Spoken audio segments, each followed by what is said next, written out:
Olá, dando continuidade à aula 5, onde começamos a falar sobre métodos de ensino de jogos desportivos coletivos, daremos continuidade com a parte 2, onde falaremos sobre método analítico ou parcial. Há que se entender, historicamente, o que aconteceu para que criássemos este método de ensino. Aproximadamente há 4 séculos atrás, moldou-se o que nós chamamos hoje de paradigma do reducionismo. Quem criou esse termo foi o filósofo e educador Edgar Morin. Isso é baseado no cartesianismo. O cartesianismo embasa o pensamento científico como ele é hoje. O mundo ocidental ele tem sido regido e educado sob a luz do paradigma cartesiano. O maior precursor do cartesianismo foi René Descartes, foi um filósofo nascido em 1596.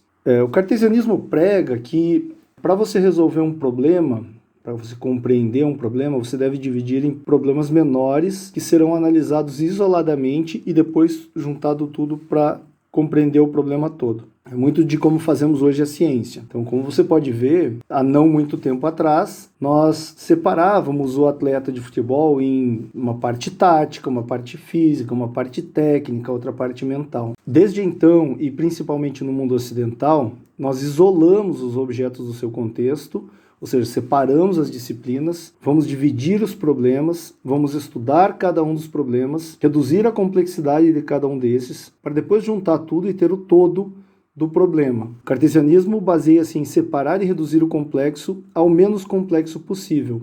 E neste paradigma, o todo é igual à soma das partes. Então, a partir da década de 60, há uma maior preocupação com a especialização, principalmente de técnicas, das modalidades esportivas.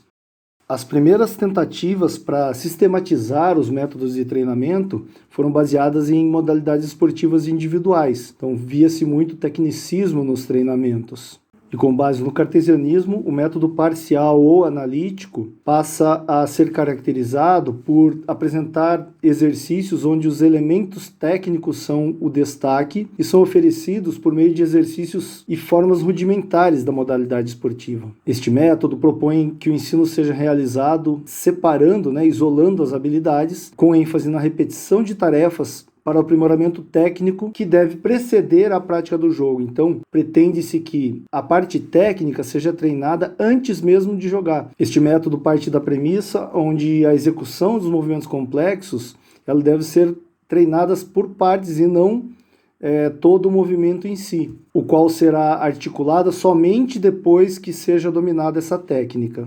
Então, como exemplo, nós podemos pegar alguém aprendendo uma habilidade ou malabares. O cartesianismo prega que eu tenho que dividir esse exercício, essa habilidade, em habilidades menores e menos complexas. Se você for ensinar alguém a fazer malabares, você vai começar com uma bolinha jogando da mão direita para a esquerda, depois da mão esquerda para a mão direita.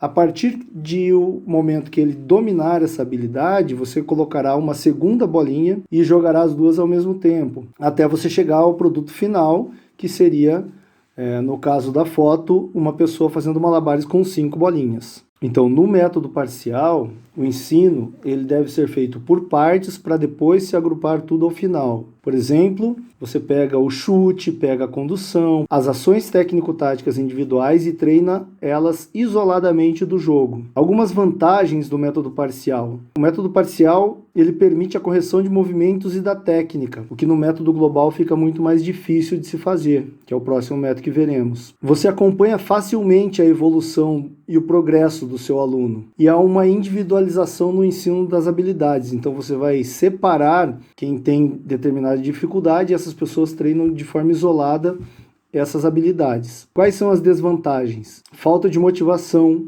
falta de criatividade e falta de especificidade. Com relação à classificação dos exercícios, eles podem ser simples ou combinados. Simples, você vai separar até 2 partes dos fundamentos técnicos do jogo e treinar essas 2 partes. Por exemplo, uma pessoa faz o passe, a outra domina do outro lado, faz o passe para o lado de cá e seguem assim. Um conceito interessante contido no livro Aprendizagem e Performance Motora, uma abordagem baseada no problema, separa a prática em 2 maneiras. Uma prática em bloco blocos, outra é a prática randômica. A prática em blocos é uma sequência na qual os indivíduos treinam repetidamente a mesma tarefa. E a prática randômica, ela ao menos minimiza a repetição consecutiva de uma única tarefa. As vantagens é que a prática em blocos você aprende mais rapidamente, porém a retenção é menor. E a prática randômica você leva um tempo maior para aprender, mas a retenção é muito maior. Como exemplo da prática randômica, eu deixo andar de bicicleta, onde não é a mesma sequência, você não consegue repetir a mesma coisa. Com relação à prática do método analítico ou parcial, é isso por hoje. Deixo no PDF das aulas algumas práticas que podem ser executadas. Um abraço e até a próxima.